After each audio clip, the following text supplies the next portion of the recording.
बर्र-ए-सगीर पाको हिंद के रूहानी बुजुर्ग बाबा दसौंदी शाह के 133वें सालाना उर्सो मेला की तकरीबात पीर महल के गांव 320 गाबे में इख्तिताम पजीर हो गईं।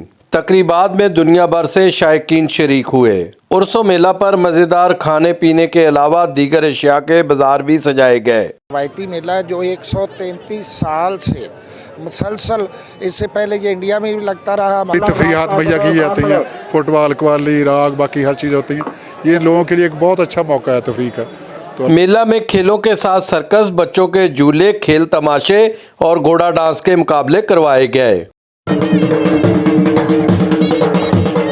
तकरीबात के आखिरी रोज जीतने वाली टीमों और खिलाड़ियों में इनामात भी तकसीम किए गए। काफती हिसाब दे नाल भी, मजहबी हिसाब दे नाल भी, रूहानी हिसाब दे नाल भी लोग इत्थे आउंदे आ। जो मेले त्यौहार हैं ये हमारे पंजाब कल्चर का हिस्सा हैं। हमारा सकाफती रवायती मेला है, तो मेले ठेले आज भी अपनी रवायात और कल्चर को बरकरार रखे हुए हैं, जिससे शहरी खूब महसूस होते हैं। कैमरा टीम के साथ मोहम्मद खालिद एमके, ARY न्यूज़, पीर महल।